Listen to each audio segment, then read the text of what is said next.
Jadi izinkan saya memperkenalkan diri. I'm Pastor Ramayanti Simorangkir. In Minnesota, they call me Pastor Rama, Pendeta Rama. Suami marga Pak Pahan, Mama Boru Simanjunta, dan mertua Boru Pardedi. Jadi kalau dalam adat Batak, saya Boru Simorangkir dan juga Boru Pardedi. Lalu kami punya 2 anak. Yang pertama Kendrick, umur 5 tahun, dan yang kedua Darren Angelica, Boru Pak Pahan perempuan, umur 3 tahun. Mereka saat ini masih tinggal di Indonesia, di Pematang Siantar. And I've been a pastor for 13 years. Sudah 13 tahun melayani sebagai pendeta.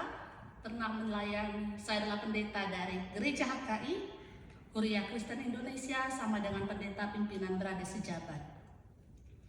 Dan saat ini sebagai mahasiswa S3 PhD di Luther Seminary Minnesota, dan baru sampai semalam dari Minnesota. Sekilas tentang pelayanan, pernah melayani di HKI Purwakarta. Waktu itu ada 70 kakak, tetapi gereja ditutup paksa oleh ormas Muslim radikal. Waktu itu ditutup paksa dan kami menumpang kebaktian di gereja HKBP Purwakarta. Masuk sore. Lalu kemudian pernah melayani juga sebagai pendeta pembantu di HKI Parapat. Lalu sebagai pendeta resort di HKI Siborna. Pernah melayani sebagai staf khusus Departemen Diakonia, lalu kemudian menjadi kepala biro, dan terakhir menjadi kepala Departemen Diakonia. S1 dari Abdi Sabda, dan S2 dari Bielefeld, Jermani, dan dari S2 langsung ke sini, mengambil PhD di Minnesota. Demikian sekilas perkenalan tentang pelayanan. Bapak Ibu saudara-saudari sekalian, saat ini di Minnesota fokus studi saya adalah tentang ekoteologi. Ekoteologi itu adalah tentang ekologi dan teologi. Berarti teologi mengenai lingkungan. Jadi pola pikir tradisional orang-orang Kristen, baik Katolik, bahkan gereja pun sudah mengakui kesalahan penafsiran. Jadi memang gereja ini tidak selalu benar selamanya. Dia harus selalu berefleksi tentang ajarannya. Apakah ajarannya itu memang sesuai dengan firman Tuhan yang dikatakan? Terus merenung, mengevaluasi. Nah, di mana letak kesalahan orang Kristen dalam sepanjang abad dalam menafsirkan kitab suci ini? Itu diakui kesalahan itu, dan sekarang memberitakan tentang pertobatan. Apa itu? Telah lama gereja memberitakan bahwa bumi ini, alam semesta ini, bulan, bintang, dan lain-lain sebagainya Tuhan ciptakan adalah untuk manusia. Antroposentris.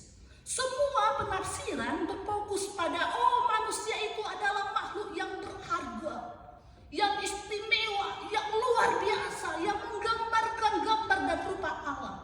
Betul. Betul. Apakah manusia sehingga kau menciptakan bulan? Apakah manusia sehingga kau menciptakan bintang? Penafsiran selalu mengatakan bahwa manusia itu begitu luar biasa powernya.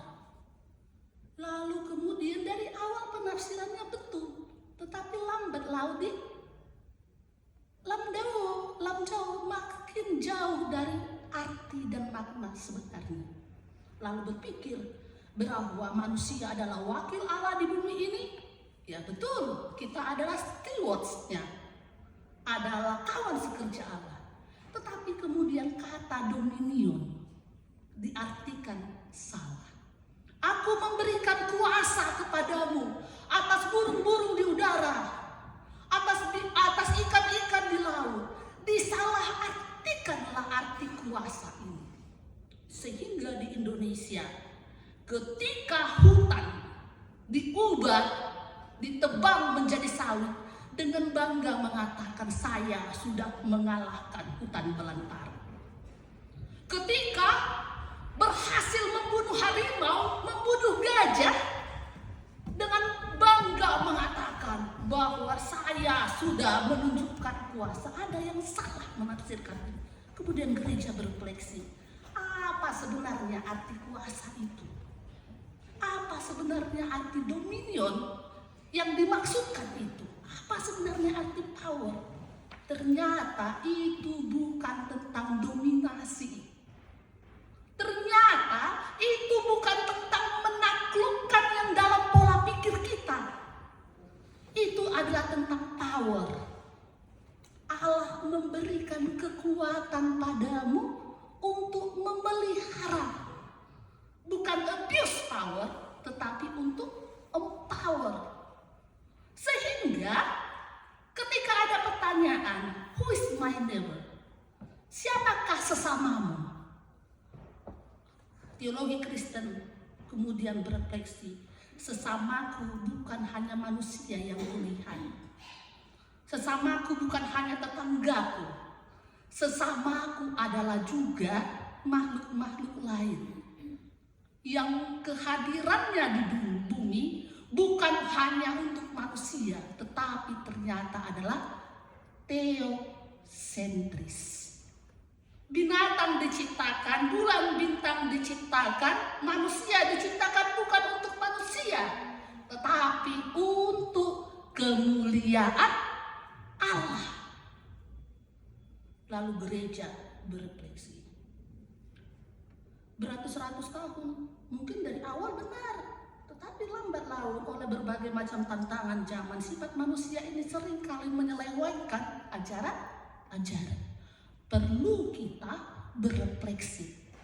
Unang taripu hita dihaul di bata, hapedang sadar ngadihaul oleh pemahaman yang salah.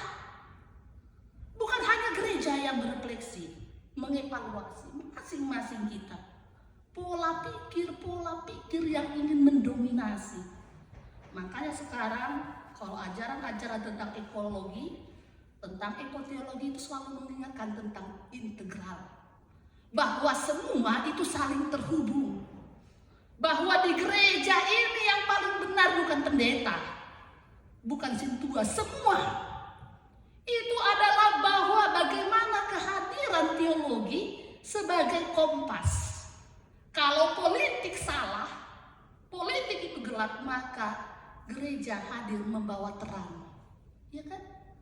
Ketika ekonomi katanya dimusuhi, uang itu akan kejahatan, maka disitulah firman Tuhan hadir membawa terang.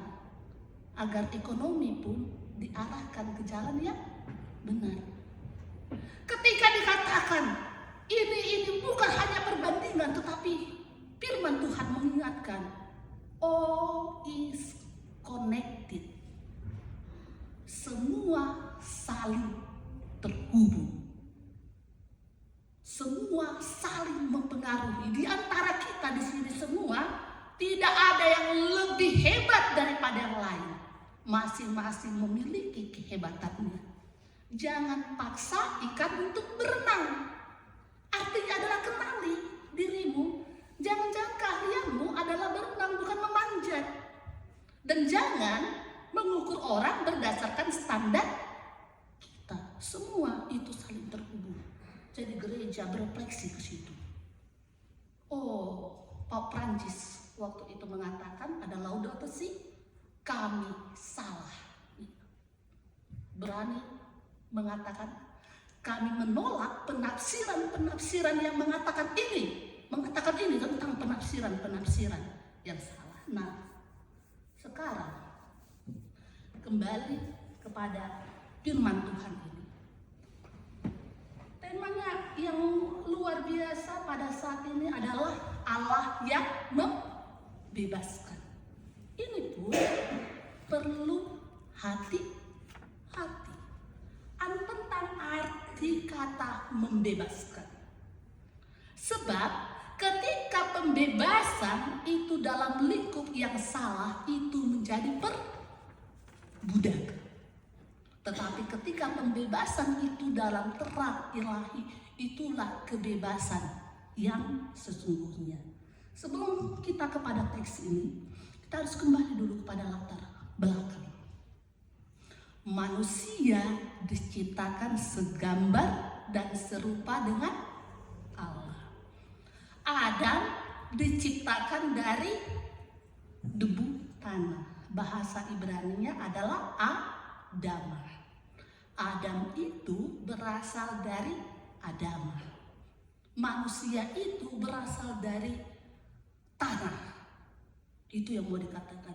Lalu dikatakan lagi lebih lanjut bahwa sesungguhnya tentang kitab Kejadian pasal yang ketiga itu tadi, kejatuhan manusia ke dalam dosa.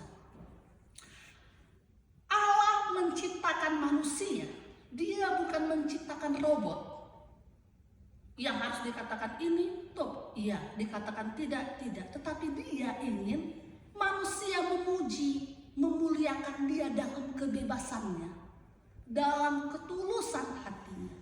Sehingga ketika Allah menempatkan pohon pengetahuan di tengah-tengah Taman Eden, itu adalah Allah yang memberikan kebebasan pada manusia untuk memakan buah pohon itu atau untuk patuh pada perintah Allah. Karena dalam kebebasan itu selalu ada pilihan. Jadi penempatan pohon pengetahuan itu menunjukkan bahwa Allah itu bukan Allah yang otoriter. Iko songonon, anggodang songonon, dan diawi. Jikalau Allah adalah Allah yang demikian, maka menyadarkan juga kepada kita semua. Dan ikonna di rohakuna sau. Tidak harus yang di hatiku, tidak harus yang di pikiranku, mari mendengarkan. Penempatan pohon pengetahuan di tengah-tengah Taman Eden itu menunjukkan Allah yang memberi kebebasan pada manusia untuk memilih taat padanya atau tidak taat kepada dia. Dan kemudian itu adalah kebebasan.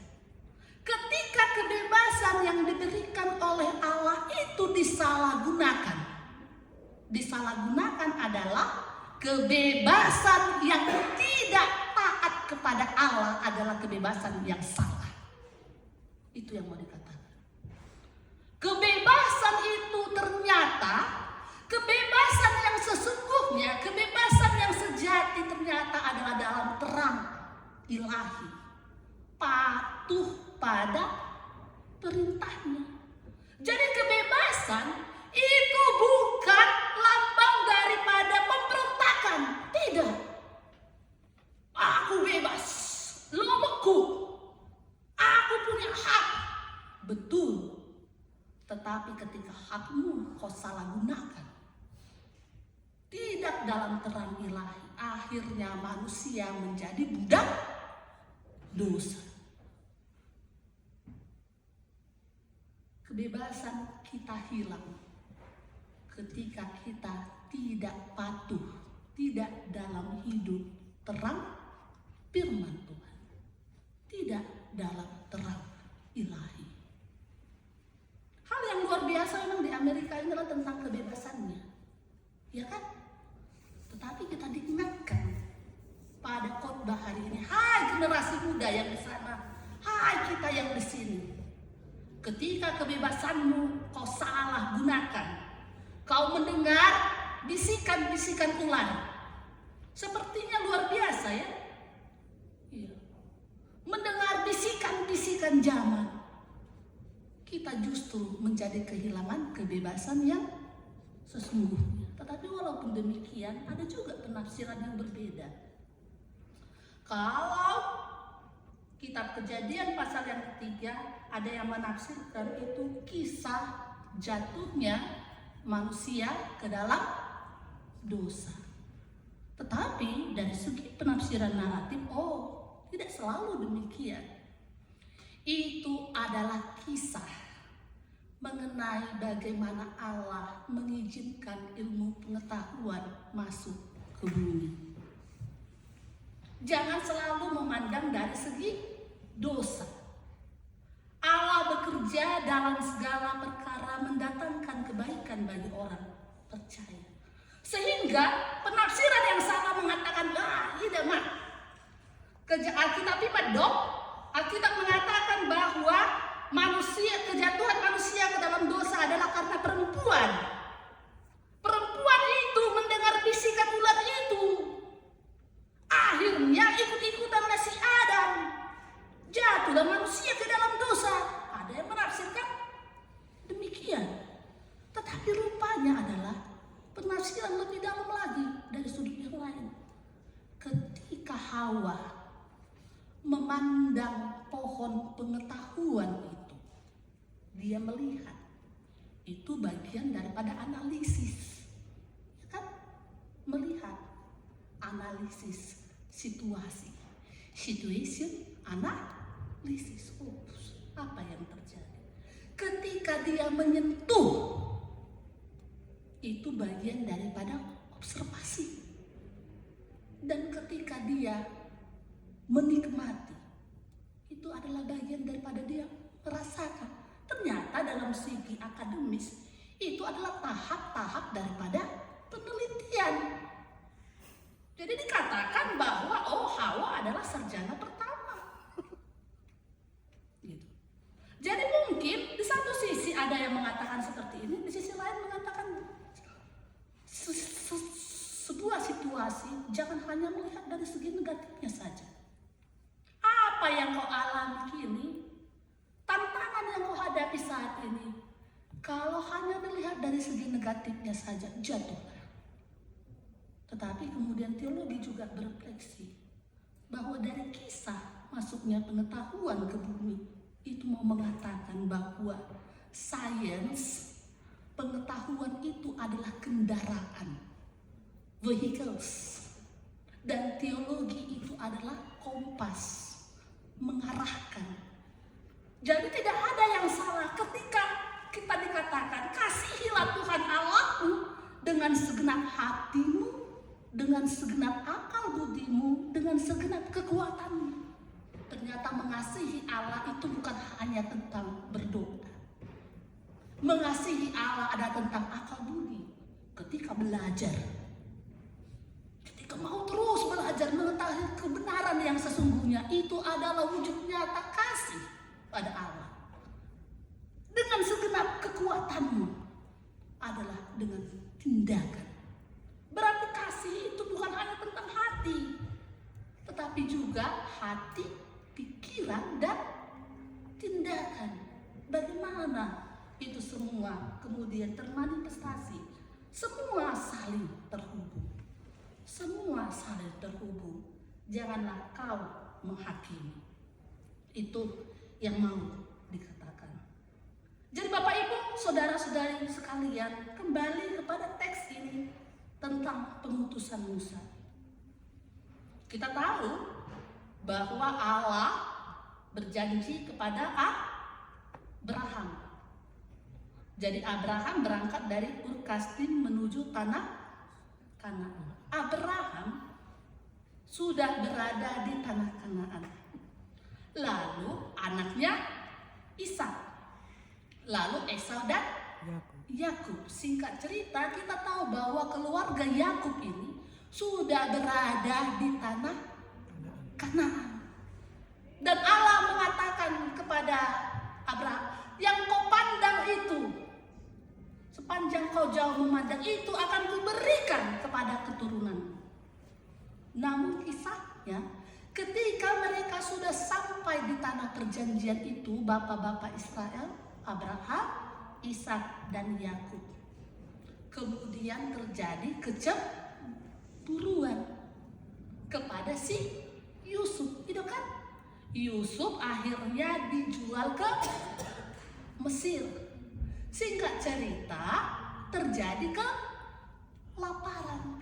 Itulah yang membuat bangsa Israel kemudian meninggalkan tanah perjanjian dan berangkat ke Mesir, tinggal di tanah Goshen.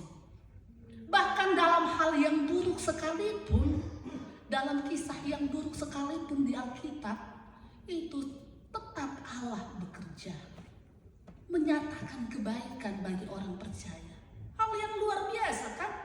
Menjual saudara kandung, lalu kemudian mengadakan dusta, sepakat berdusta bahwa dimakan oleh binatang. Kebenaran yang ditutupi dengan bekerja sama, sampai-sampai tidak tahu apakah betul, sampai-sampai tidak tahu kebenaran yang sesungguhnya. Dalam hal itu pun Allah bekerja. Tidak tahu bagaimana kisah hidup kita, kamu dan inang sekalian. Dalam hal pahit yang kau hadapi dalam hidup ini, percayalah, ampuni dirimu. Terkadang yang paling sulit dalam hidup ini bukan mengampuni orang lain. Mengampuni diri kita pun sulit sekali. Dalam masa-masa gelap dalam hidupku pun, Tuhan, aku datang bertobat ke hadapan-Mu. Ampunilah. Dalam orang yang jahat sekalipun dalam hidupku, Tuhan, yang menghancurkan diriku, yang membuat aku patah semangat, berikan kepadaku kekuatan untuk mengampuni. Karena ketika kau mengampuni, itu bukan tentang mereka, itu tentang dirimu yang harus sembuh. Di situ Yusuf, dalam hal berat sekalipun, dia dijual sekalipun, tak akan pernah kubiarkan hatiku membenci. Tak akan pernah aku bersorak-sorak melihat orang jahat jatuh. Tak akan pernah aku tertawa melihat saudaraku datang mengemis-ngemis kepadaku. Seorang Yusuf, jiwanya seperti itu. Kenapa dia diberkati? Karena dia mampu mengampuni. Mau diberkati hidupmu, Amang dan Inang? Ampuni. Ampuni orang-orang di sekitarmu yang pernah menyakiti. Mau kita semua saling terkonektif, satu dengan yang lain, saling terhubung, ampunilah. Kenapa harus hidup saling menghakimi? Kenapa harus menghakimi? Kau salah, on salah. Kenapa harus mau menjadi lebih baik daripada yang lain? Kenapa harus pikiranku yang terjadi? Harus programku yang berjalan? Harus kehendakku? Seorang Yusuf mengatakan, Allah lah yang mengatur semua. Allah yang mengatur semua. Demikian juga dalam pelayanan di gereja. Ini gereja-gereja menyadari. Gereja-gereja menyadari ini bukan tentang HKBP, HKI, GKPS, bukan tentang persaingan antar gereja, siapa yang benar, siapa yang salah. Lalu bagaimana semua bekerja sama. Bahkan gereja-gereja bukan hanya antar pemimpin gereja, pemimpin agama sekarang pun di Indonesia bekerja sama. Kami ada kerjasama mengubah lahan sawit yang 100 hektar menjadi hutan buah untuk binatang-binatang, mengembalikan kepada hutan yang beraneka ragam. Ada kerjasama yang demikian. Dalam hidup di tengah-tengah negara ini yang penuh dengan keanekaragamannya, keanekaragaman itu kita hormati, persatuan itu kita pelihara, ya kan? Respecting diversity, maintaining unity. Masing-masing kita berbeda, tetapi justru dalam perbedaan itulah kita disatukan. Singkat cerita, bangsa Israel sampai ke tanah Mesir.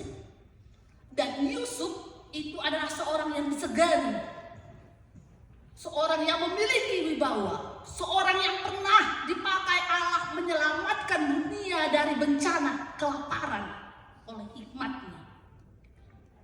Tuhan memang memakai hikmat, memberikan hikmat pada manusia untuk bagaimana menghindari bencana.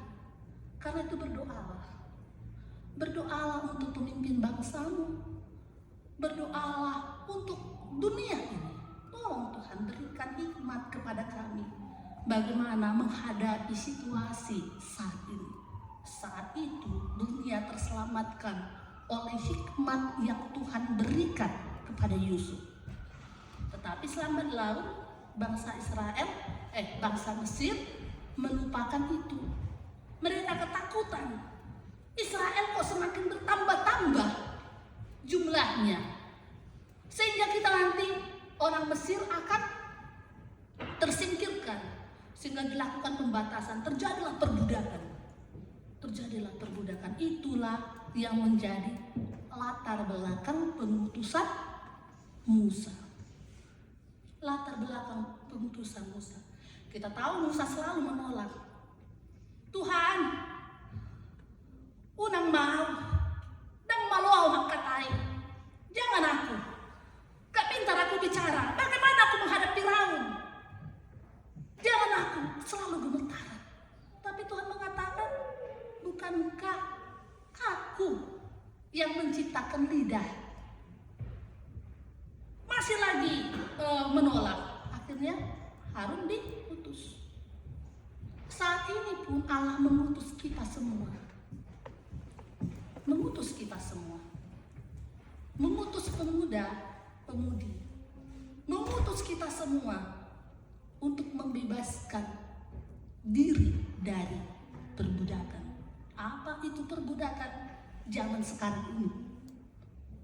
Bisa jadi hati yang mendengki. Bebaskan dirimu dari itu.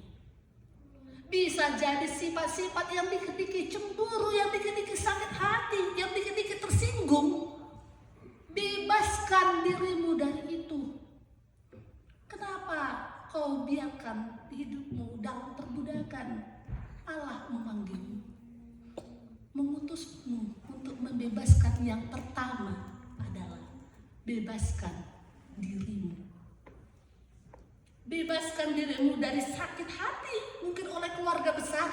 Kalau di Indonesia seringkali sakit hati karena berebutan harta warisan. Sakit hati karena melihat tetangga lebih sukses. Masih kayak gitu-gitu levelnya. Kalau saat ini ada di antara kita yang masih terbelenggu tak oleh apapun itu, firman Tuhan hari ini,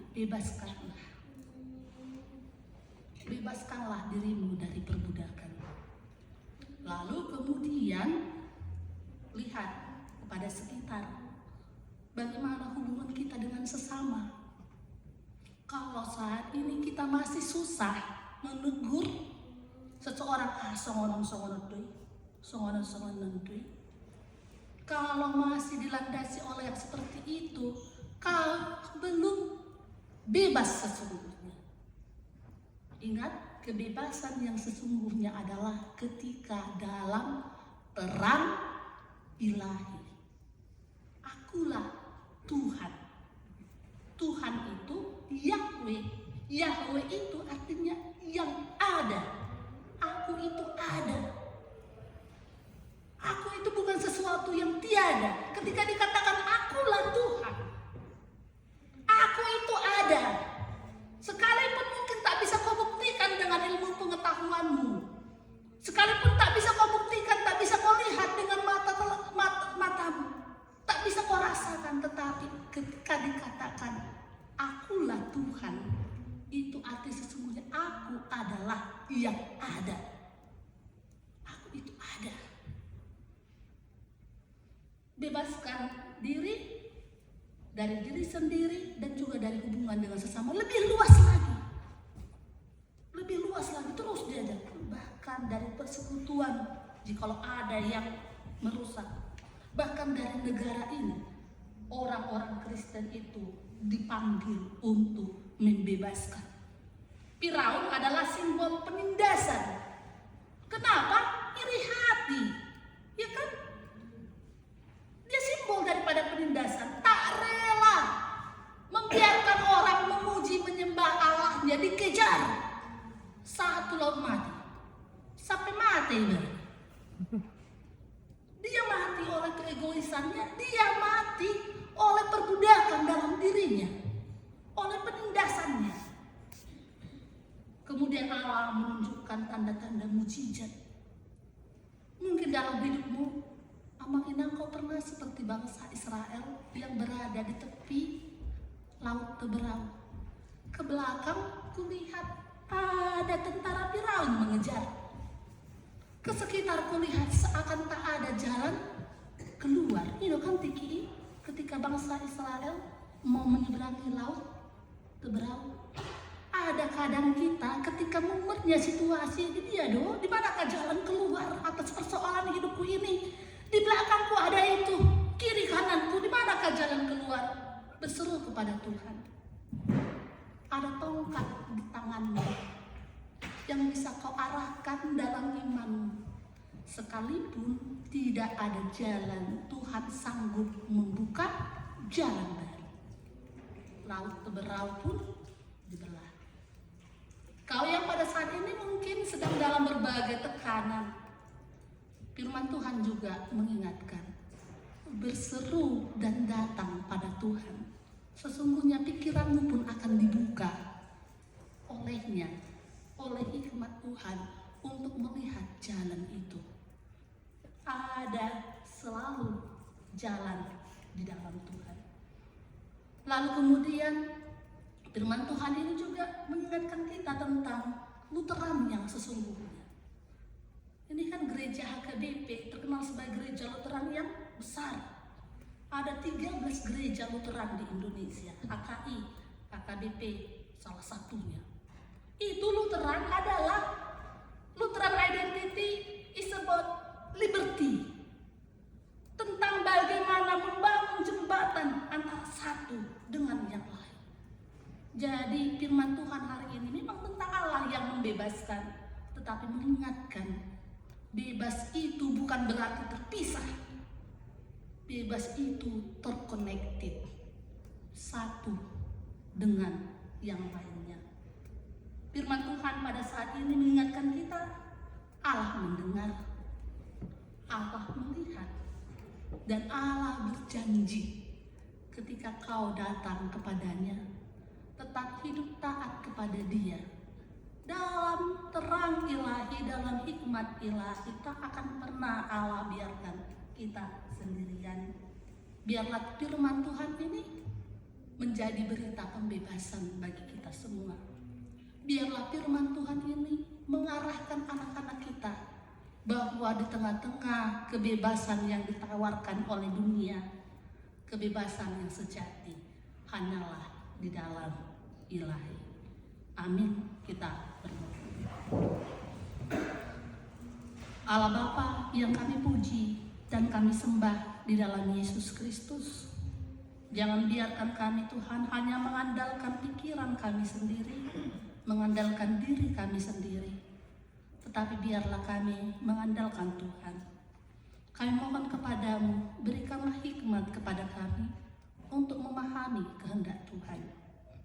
Pada saat ini terima kasih untuk berita tentang Allah yang membebaskan.